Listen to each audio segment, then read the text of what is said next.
This cannot stand. I'm literally going through the stages of grief right before your eyes. Welcome to Surviving in Books, where life is nuts, so let's escape into great reads. Welcome to my Red Rising reading vlog. Well, it's just the first 3 books. You know, there's a bunch more after that, but this is a trilogy that kind of gets wrapped up. And then if you want to, you can keep going on the journey. So I am doing the first 3, and then I'm probably going to take a pause and catch up on some other reading and then do the rest later. So come along with me on my journey into Red Rising. The way this video is going to work is I'm going to talk a little bit about them with spoiler free, just my thoughts about it, and then we'll go right into my reading vlog of book 1, and then my reading vlog of book 2, and then my reading vlog of book 3, and then we'll end with just some overall thoughts. Now, this part is spoiler free, where I just kind of go over what I think about it, but then there will be full spoilers after that. But don't worry, I will have a spoiler warning. Now, Red Rising, what is it about? So we start off with Darrow. He is a miner on Mars. So Earth has sent some people to Mars to get the planet ready for the rest of Earth to come over and colonize. So he is down there. They live underground. He's working hard. They barely get any food. You know, there's a hierarchy. There's a color system. I will put that up here. This is very useful if you decide that you want to read this, because the caste system is a little bit confusing. But once you get it, it's fine. So he is a red. You can see red is all the way down at the bottom. And there is, for reasons that you will have to read for yourself, he discovers that Earth has already been to Mars and it is colonized. And he actually is a slave doing the work for the other people. So book 1 is after he discovers that, and he gets brought into this rebellion group called the Sons of Ares as like a double agent. And we get lots of games and trials in book 1 because he goes to an institute to try to climb the ranks. In this book, we get introduced to a lot of characters, a lot, but I could still keep up with most of them.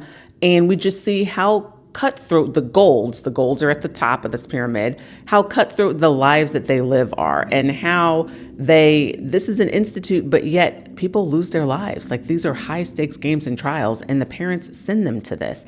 And there is talk about honor and dueling and just everything like that. So you really get a taste through Darrow's eyes, because he's been living underground on Mars. And you get to see through his eyes, him realizing like what golds are like as he tries to pretend that he is one as well. So this was great. If you like games and trials, if you like Hunger Games, I know they compare it to Hunger Games a lot, although it's not quite the same, then I think you would like this. And if you like sci-fi and space, then for sure. Now, book 2 is there's no more games and trials, and this is just all about politics. This is playing chess, moving the pieces, who betrays who's smarter than who, everything. But it's told in such a way that you are so engaged to everybody that you read about. And my favorite character, I think I may have read in my entire life. I'm going to say that. I'm going to plant my flag in that. In my entire life, I think is Severo. Severo is the best character that you will ever read. And yes, that's just what I want to say about that. So book 2 is just that we're done with the games and trials. It is politics and chess moves. Now, book 3 is pretty much along that same vein. It is just more chess moves. When you finish book 2, you're going to want to go directly into book 3 because of the way that it ended, and the story continues until it gets wrapped up in the end. But this is great. The world is vast. Like, there are people on all the planets, all the moons. You know, for the most part, it is a lot, but I think it's done in a way that you can keep up with it. Like, I don't think that I was lost in the world building or the amount of characters and the found family in the 3 of these books, and the actual family, Darrow's family. Beautiful, beautifully written. I had some moments that I raged. I had some moments that I cried. I had some moments that I was happy. In the 3 of these books, I had all the things. On a whole, I think I'm going to give this series like I'm going to create a line in between this changed me and I had fun, because it just doesn't feel right to give it an I have fun, but I did have some issues in it that I don't want to give it this changed me either. So I'm kind of stuck in between the two. So I'm just going to like highlight like right in the middle. It's like right in the middle of those two. And I think the series as a whole is one chili pepper. So that is going to be it for my little intro. So let's get into the reading vlog. I just finished Red Rising by Pierce Brown. So let's talk about it. Okay, this is, it says Katniss on here. Yes, this is very Hunger Games. It gives that vibe. But instead of the Hunger Games where the kids have to be in the Hunger Games and they don't really have a choice, they get picked, and the only way out of it is if someone volunteers in their place. These kids are the higher ups children in a school doing these high stakes games and trials. And that is wild. And the winner of it gets a like higher apprenticeship at the end. All of them are trying to get apprenticeships. So the majority of this book is those games and trials at the Institute. Now, the games and trials in here, they are done well. These fight scenes, I think they're well written. They are exciting and also tragic at times, and they're high stakes, and that's very much appreciated, and you feel that in here. And but I think my favorite part of this is actually Darrow's growth. Like where he starts from a red underground and then where he ends up, and all of the life lessons that he learns along the way. He makes many mistakes.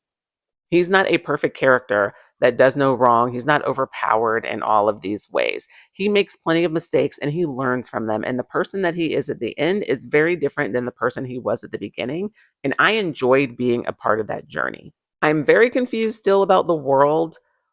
It's a lot. I think they've like colonized the moons of different planets, other planets. Like it's like Earth has just ventured out and is doing really well and is everywhere.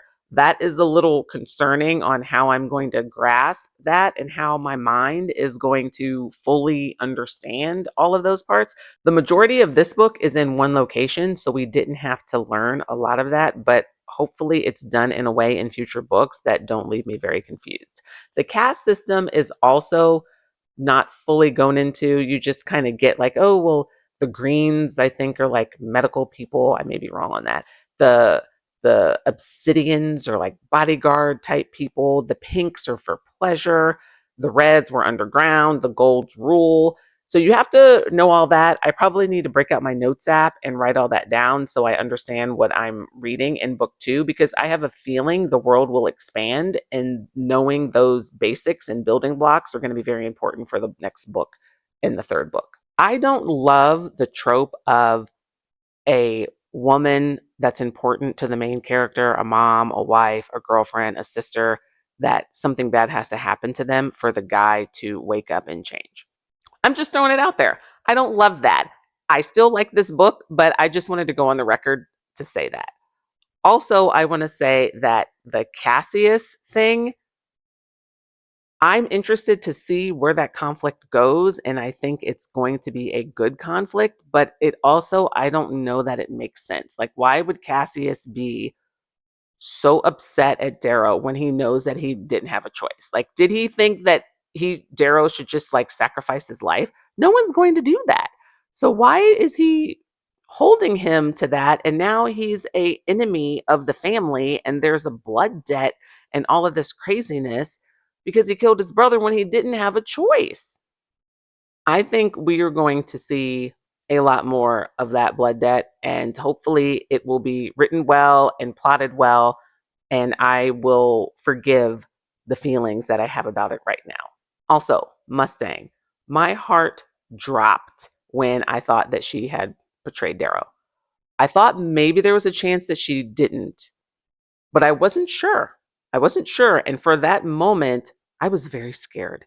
I think there was a whole lot towards the beginning of this with the reveals and the him going into the Institute. It was like boom, boom, boom, boom, boom. And then it was a little bit draggy with the games and trials, but I did appreciate them and I did enjoy reading them. So I'm not going to complain about that, but it was just a little jarring compared to how rapid the beginning was with the reveals.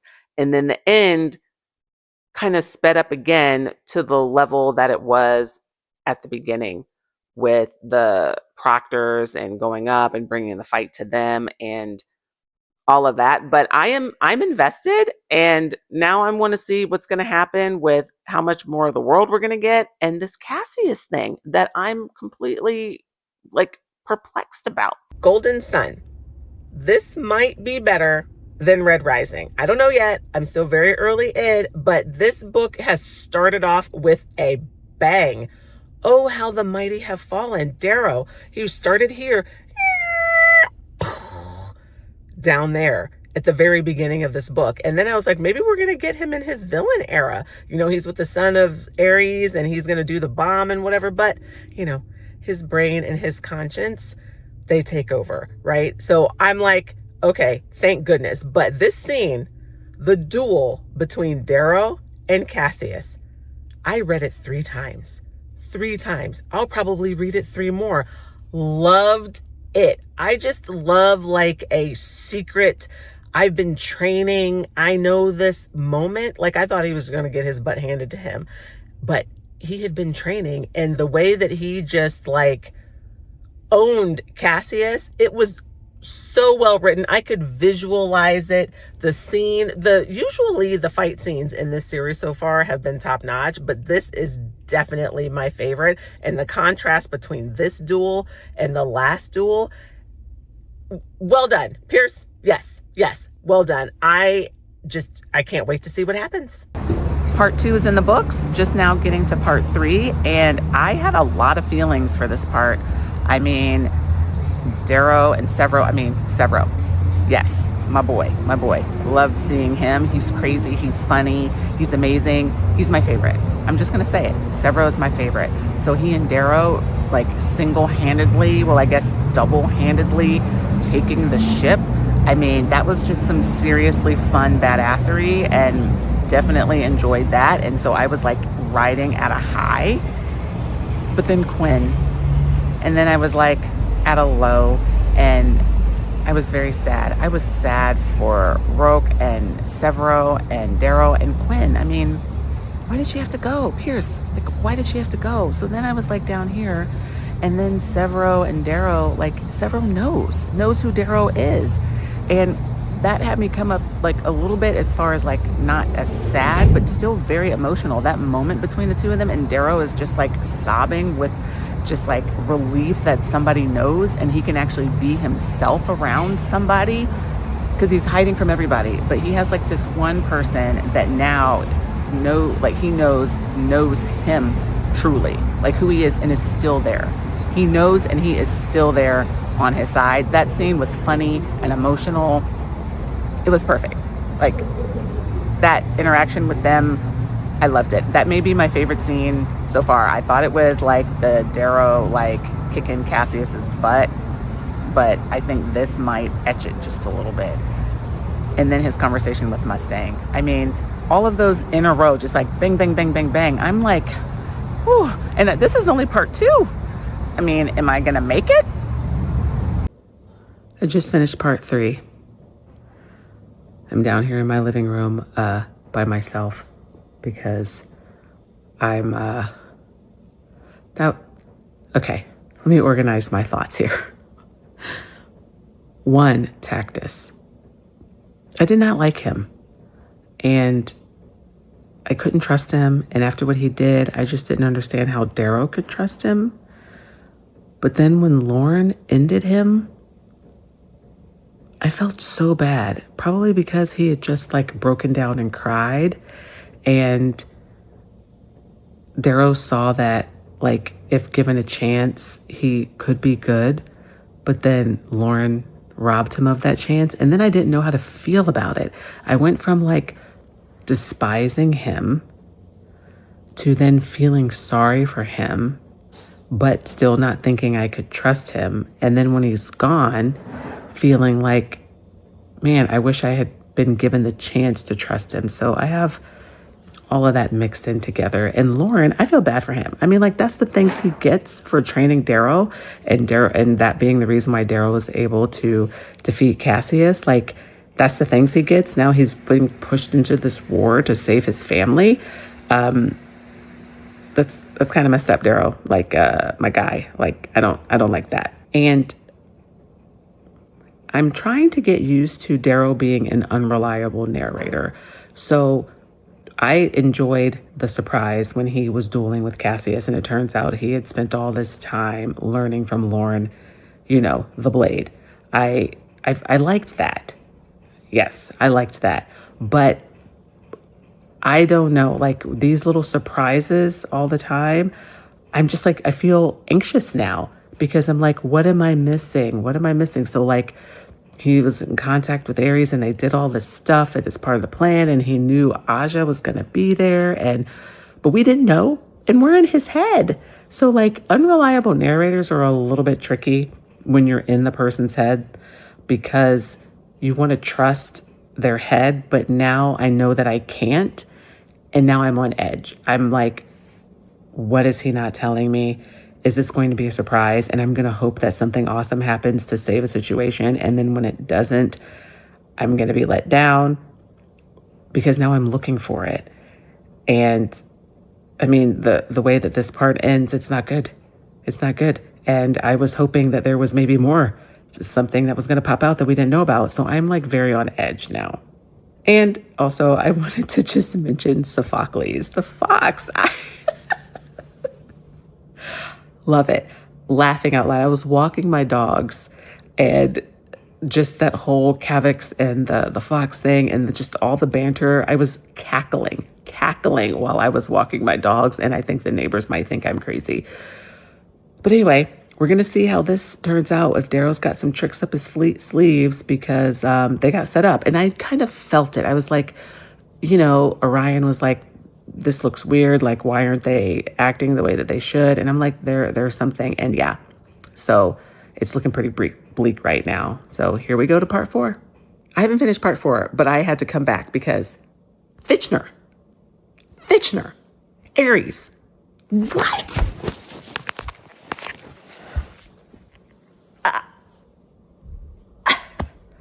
I mean, that explains why Severo got pulled into it, but I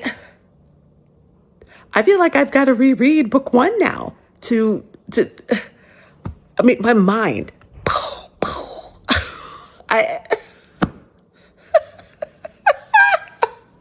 This is crazy. And Mustang, that's just where I left off before I came because I went through that, but I had to keep reading because I needed, Darrow to be okay. And then like Mustang. And I think that was well done.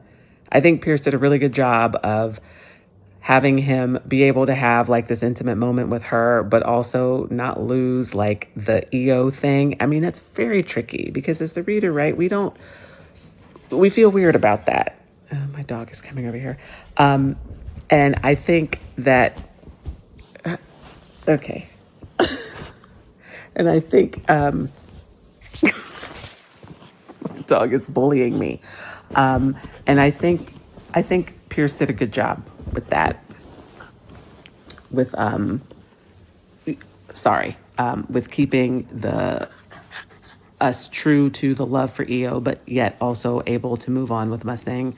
I think that was well done. And they're older now, and so I didn't feel super ick that there was, a spice scene, even though it was closed door, and I appreciated that because, But yeah, Fitchner. Darrow went back home. His mom. Yeah, that's it. I just finished Golden Sun. I'm a little bit distraught. I want to go straight into the next book, but I also don't want to read any more of the books. I mean, this is giving me the same feelings that I had from watching Game of Thrones, where it's like so intense, so emotional. You don't know who you're going to lose. my heart like is so heavy and it's racing and I'm not okay. R.I.P. Fitchner, R.I.P. Lauren. That really hurt. Lauren really hurt. Roke makes me very sad that he's the kind of person who thinks, I see being portrayed, like have that feeling like Darrow portrayed him and wasn't honest. And I get you have anger with that, but for him to then say like golds are better than reds basically at the end was really disappointing. And that broke my heart as well because I liked Rogue. I can't even get my thoughts together to talk about what happened and how I feel about it because I am just, and I don't even know what the word to describe the feeling that I'm having right now. Like my world has been rocked. So I may have to take a break before book 3, or I may be dying to know what happens in book 3, but I don't know yet. I'm just gonna stay on this couch for a little bit and leave that decision for another day. I took a few days to sit with my thoughts for Golden Sun. This book was fantastic. Yes, I think the unreliable narrator thing got on my nerves a little bit. Like if I'm in your head, I don't like not knowing all the things that are in your head. And there were some, like at the beginning, the reveal, like that he had been trained by Lorne was very cool. But then it happened more than that, and I kind of got annoyed by that. But it didn't take away from just how fantastic this book is. Yes, Red Rising, book 1 is games and trials. This book is just politics and chess, just playing a game of chess. And you think Darrow is going to win, but then he loses. And then you think he's going to win, and then he does win, and then he loses. Like, that's just kind of how the series is going. And that ending, I know most people probably just went straight into book 2, but I could not. I was stunned, absolutely stunned. And I was heartbroken. I was heartbroken for Lorne and Fitchner. My eyes are trying to well with water right now, just thinking about it. And just for where Darrow's going to begin in book 3. So I have Morningstar here ready. It's ready for me. But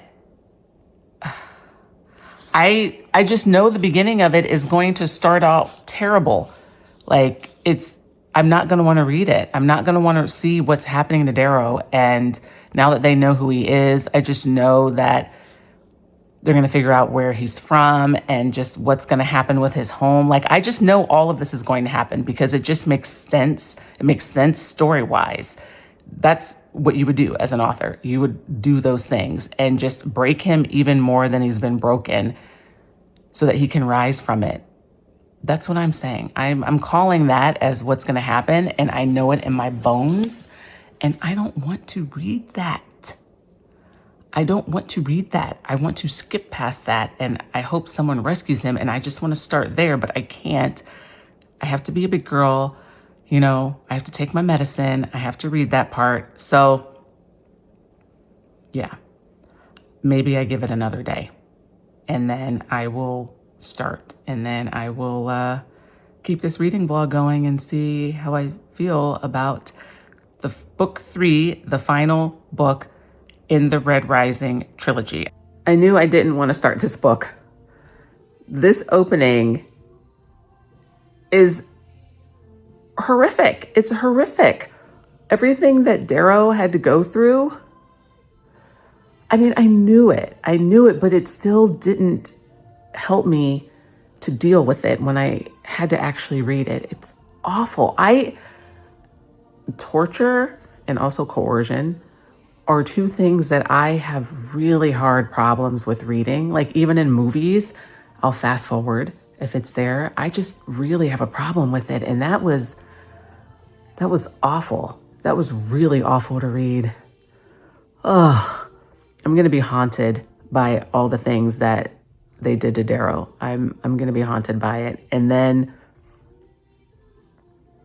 him making the decision, like the people that come to rescue him saying, no, we have to go save my friend, and making this whole rescue mission turn into this other thing. And so many more lives were lost. Victra, she was loyal to him. She's very important and she's alive. And you don't leave a soldier behind. Like, I get that. All the destruction that happened because they chose the option to save her, like all of the people, like right now, I'm like right where he kind of like comes to a little bit on the ship, and like this young kid next to him like reaches out to him and he like takes his last breath. And Trig, like, I liked him. He was from Earth. I was like, let's go Earth. And then he's gone. And I'm just like, if I was talking with my dad, who was in the Air Force, he's like, you never leave anybody behind.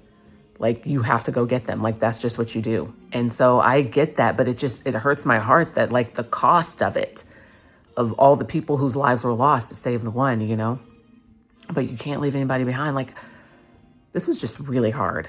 This was really hard for me to read. And is like the rest of the book like this? Is it going to be like, the whole time?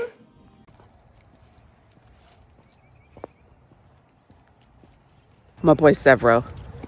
I had to come on here and talk about that because I was very nervous. I love him so much, and he was losing his damn mind. And I was scared. I was like, Pierce, don't you make me hate Severo.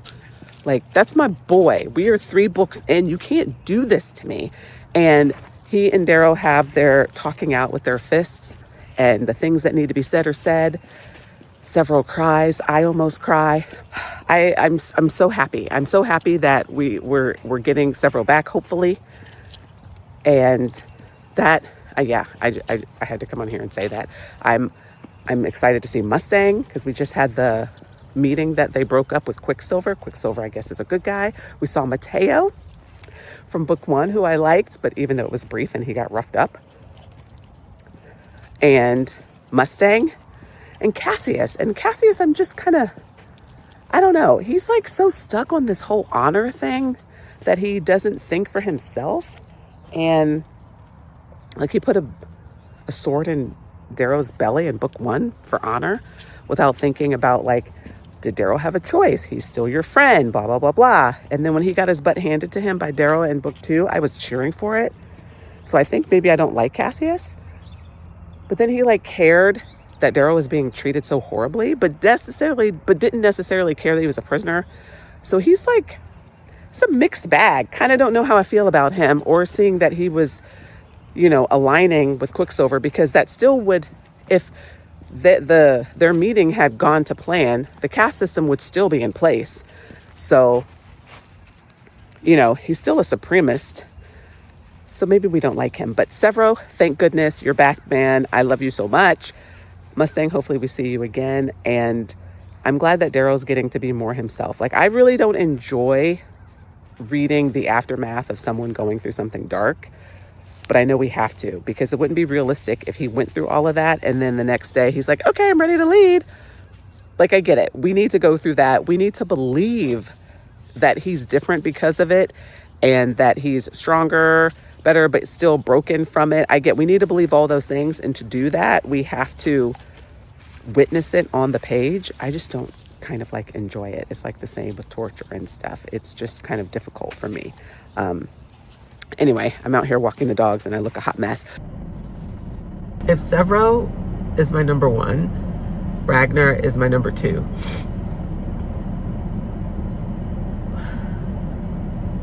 Where you started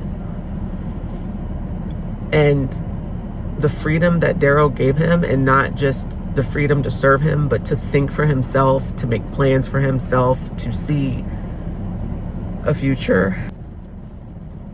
And then I was so proud of him. I was so proud of, despite his reservations and the brainwashing and the horrible treatment that he was given, he was such a good dude.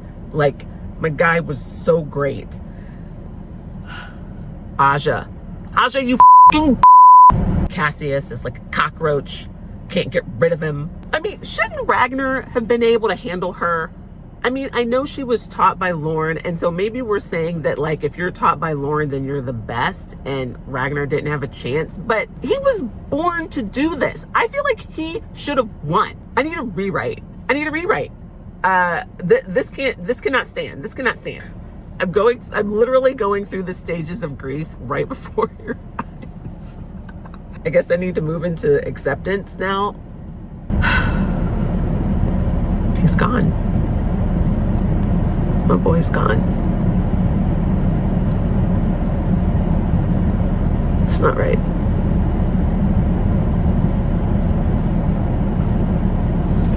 All right, we're back. It's time for an update. Let's there. That's a little better. Yeah. The last time I talked to you guys, I was very much in my feelings about Ragnar. I do not like that my boy was done that way. I had to take a few days break, and then now I'm back, and I have a lot of things to run down that I want to discuss, and I had to write them down because, man, there's a lot going on. So we're just going to try and go through them. First, Severo has Darrow's eyes. That's such a Severo thing. I like that. I like that. Next, the Howler initiation. I like that also. Disgusting, but we wouldn't expect anything different, right? I'm a fan of that. That whole thing, I really think that you bond in situations like that. So it's smart to have to endure something like that. It reminds me of me and my friend group. We call ourselves a sisterhood, and we had to take the shot. I think it's called like the 3 wise men or something. I think it's like Jim, Jack, and something else. It's absolutely disgusting. But we really bonded after that. It was just one shot, like they're all in there. So I appreciated that. Seffi is my girl. Like, if I was a cosplayer, I would be Seffi. Like, sign me up for the costume in all its glory. I am Seffi. I actually might do that for Dragon Con next year. I probably need to start right away, and I need someone to help me with that costume. But yeah, Seffi, and her getting to see Ragnar, right, like right before he died as he was taking his last breaths, and then her journey to getting her eyes open and then ending her mom and like seeing the gods aren't really gods. It's that whole thread of the story for the Obsidians, the Stained, just how mistreated and misled they are is absolutely horrific. And I want them to overcome that and get to be actual people. It's awful the way that they've been treated. I mean, most of the people are treated horribly, so it's not like only them, but thinking the golds are gods, and it's just awful. The jackal killed Quinn. Did I miss that? Did y'all catch that? Or when Darrow tells Roke that, was that the first time that y'all knew that? And me. So was that when we were supposed to know that? Because I was blindsided. And then Roke just kind of doesn't believe. And then we just move on. I'm like, hello, the jackal killed Quinn. Are we going to do something about this? Are we going to care about this? Are we going to give Quinn some time here? I was stunned. Anyway, okay, then Roke. I don't like him. He's supposed to be this like very educated, sensitive, sentimental dude, but underneath all of it, he's just like an entitled supremacist, right? Like that's what he is. And he just can't fathom the fact that there should not be a hierarchy. The golds were meant to be at the top, or else there wouldn't be enough for everyone to go around. And I'm like, aren't you a philosopher? Like, where are you getting that? Hey, leave it. You're okay. I don't like it. I don't like it. It doesn't make any sense. And then he says that Darrow's like, well, when did I lose you? And he said after Quinn died. I'm like, but we just learned that the jackal killed Quinn. Are we gonna like reprocess that? Like you started not liking Darrow when the jackal killed. So I get that's how you felt before, but now that you know, should you like recalibrate, figure out like maybe I'm feeling the wrong things because I was on the jackal side against Darrow when Darrow got captured, and then you know what happened to Darrow? Like, are you okay with how he was in a box and tortured? Or does none of this stuff compute in your brain and make you realign anything?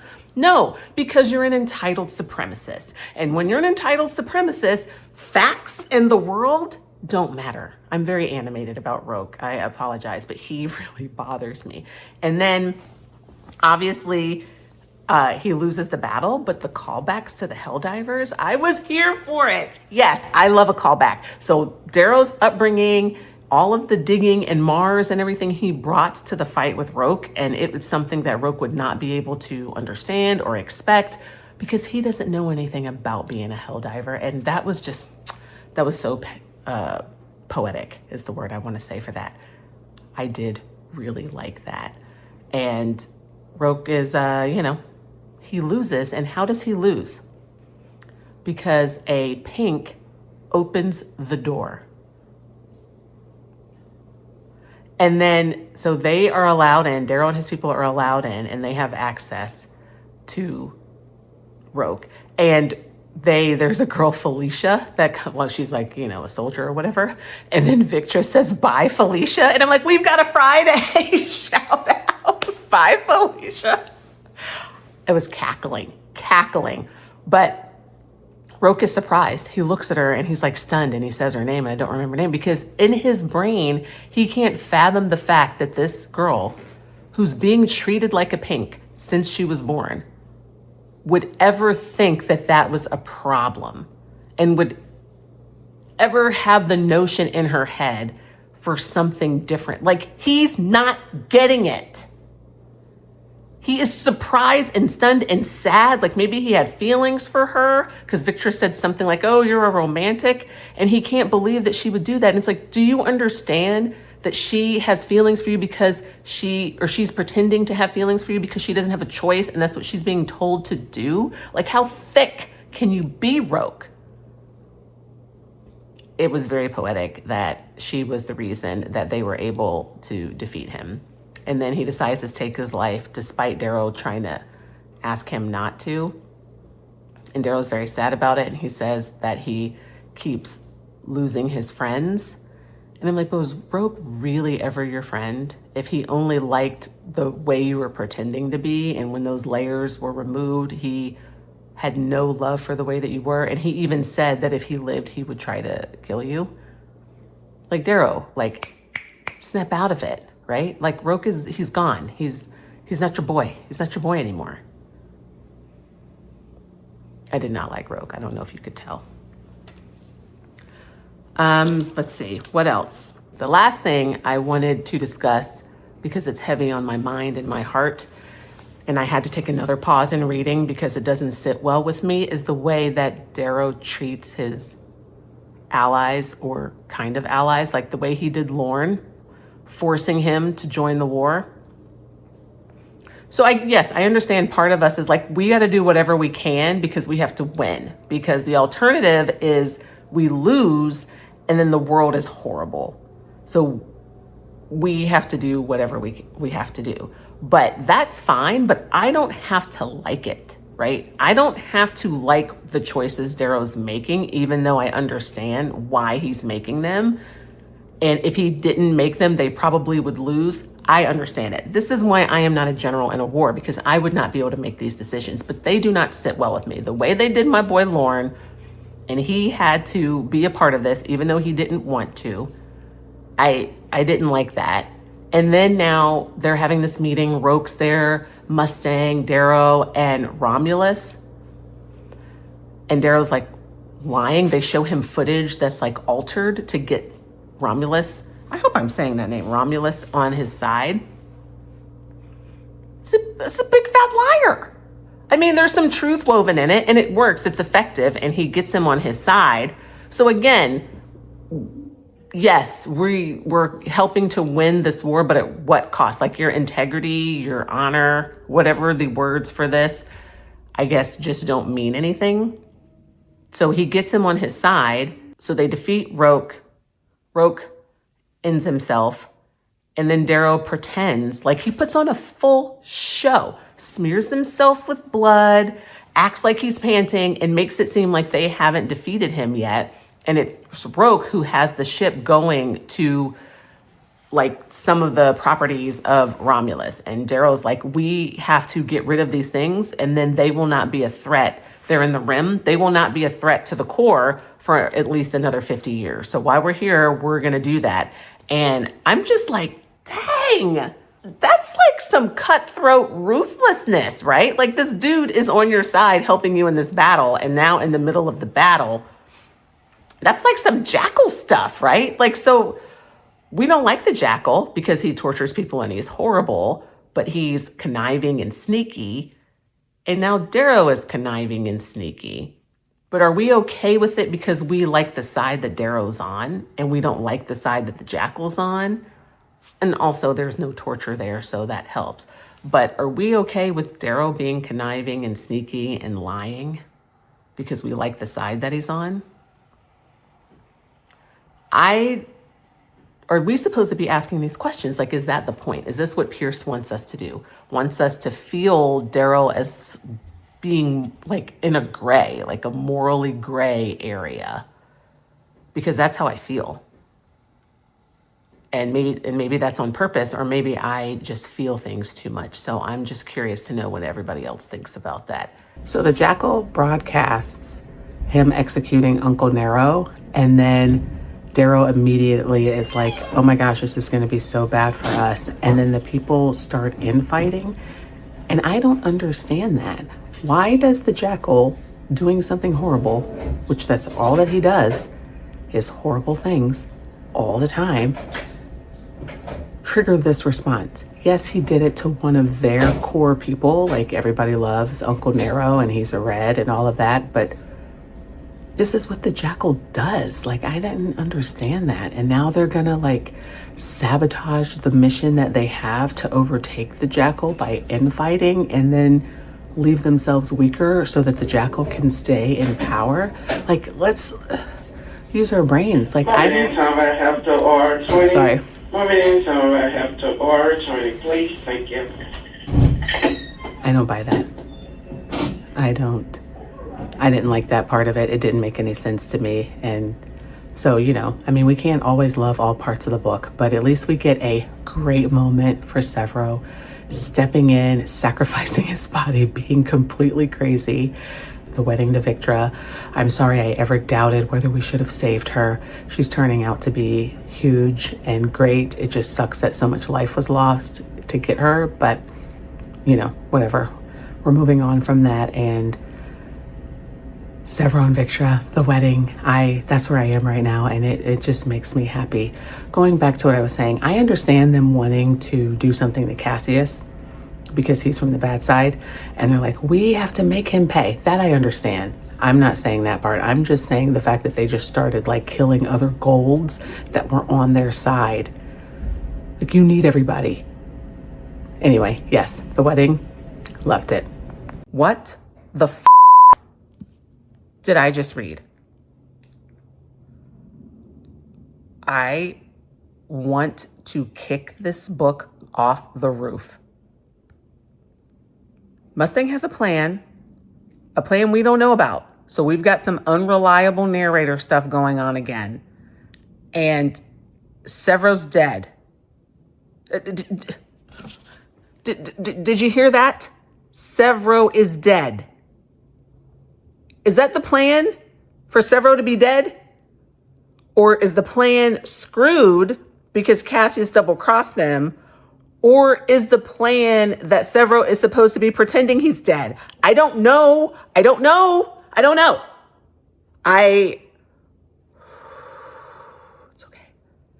okay. Deep breaths. We can make this. We can make this. I'm not going to cry. I'm not going to scream. I'm just going to keep reading. I'm a little more calm now. I really don't know how I feel about how this book ended. The Severo thing, hurt my heart so much that I was rage reading the rest of it. And I don't think I really got to appreciate what just happened because I was so angry. But I was like, this is either Cassius double-crossed and my boy is gone and that made me angry, or this is part of a plan and we don't know about it. And that also made me angry because everything Darrow was saying about is like the rage and the fear and all of that. He is playing the part, but he was playing the part to us too. And I don't like that. We're in his head. I don't like being tricked inside someone's head. I would have much preferred if Darrow wasn't in on it and his feelings and fears were legit. I mean, I guess he was probably still scared because maybe the plan wouldn't work and he did lose a hand. Hello. I don't know. I was just, after that happened, I was just in such a crazy manic state that the rest of it was kind of a blur. I'm so happy that Severo is alive. That was such a huge relief, but also a bit of a feeling of betrayal. So I don't know about that. I think this book was on pace to be my favorite, and that just ruined it. Did not like that choice at all. I don't know if you can tell that. Did not like that. I do like the way that it ended in this the trilogy. It makes sense. It's smart, except for my betrayal in there. Virginia, her ascension makes sense. The Jackal being over, the Sovereign being over, Cassius leaving. What else is he gonna do? I like that. That makes sense. Lysander going with him. I like that. And Darrow's a daddy? That is interesting. And, I might be able to sit with that more later when all of my rage is completely abated because it's still there. That's the thing. That twist was so just emotionally jarring that I was numb to the rest of it. That should have been a just beautiful moment when he got to meet his son. And it makes sense when Mustang was talking to his mom and he said that it felt a little weird. It makes sense that that was a moment that she told her and they made a decision not to tell him. But I just couldn't feel it. I was numb at that point. But that is sweet because he lost a child with EO that he later found out about, and now he has another one. But it's also a scary thing because, yes, they won this war. I guess you could call it war because there was a series of battles, but there's another war because everything has to be rebuilt. And that is probably why there's so many more books left, because once you break it all down, you break the chains, you got to build. There has to be infrastructure. There can't be chaos and riots in the streets, and people need to stay in their lanes. And there's people with a lot of anger probably that need to get that out. And what does that mean? And I bet that's going to be a lot of work. That's going to be 5 more books worth of work? Yeah, that sounds about right. I think you probably need about that much work. All in all, it's okay. I think the more I am removed from that emotional roller coaster, the more I will like this book. But I don't think I'm ever going to like that end because, Severo is my boy. And don't mess with my boy. You already took Ragnar, okay? Don't mess with my boy Severo. Actually, before we end this sort of live reaction part of the reading vlog, there were 2 things in the last bit of pages that I did want to bring up that I thought were really good writing. And one was the callback to holding someone's feet. And when the Jackal was being hanged, Darrow said that you have to pull their feet if you love them, because of the gravity, and there's actually less gravity on Luna where they were. And Virginia goes up there and holds his feet. And that was just sort of like a nice moment. Even though he's like a completely despicable person, she still went to hold his feet. And I thought that was touching. And it was a callback to all the way in book 1, because he says a similar line in book 1 about it, the loved ones have to do it. And the other thing was Cassius and his farewell to Darrow, and they shook hands. And I was just thinking about how far the two of them have come and all the things that they have done to each other.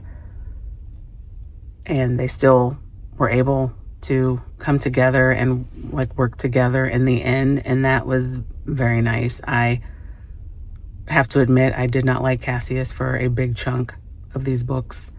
And Darrow must be a better person than I am, because he still held on to his friend throughout all of that. And it ended up working because he needed him. And just seeing them together throughout all of it, having that handshake at the end, that was, I felt that.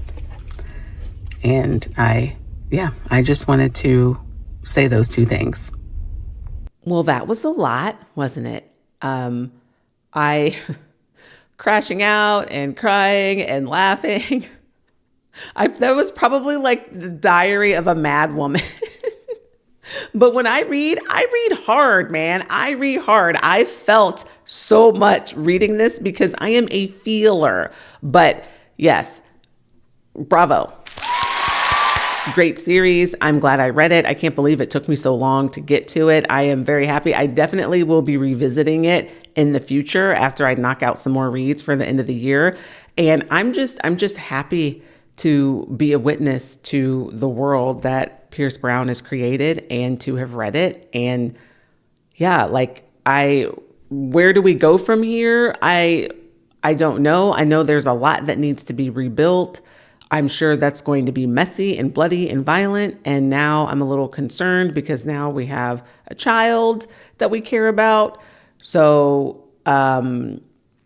yeah, I don't know. I'm a little worried, but also excited because I want to see what happens. And I want this world to be okay. I want to get to the end of all of those books and please tell me that there's a happily ever after. But I know that happily ever after is going to come with a lot of tragedy.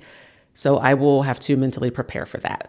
But anyway, if you liked this reading vlog, please like and subscribe. I really appreciate it. And I am willing to take suggestions on what book or book series that I should do a reading vlog in the future. So let me know. I do pay attention to suggestions that people give me, and I take those seriously. I love them. I post long form videos on this channel on Saturdays, but sometimes I have a little bit of extra and I will post them on Wednesdays. All of my shorts that I post Sunday, Wednesday, Friday got moved to a different shorts channel. So if you're into shorts, please see me over there. But again, at this channel, I post videos on Saturdays and some Wednesdays. So I will see you Saturday.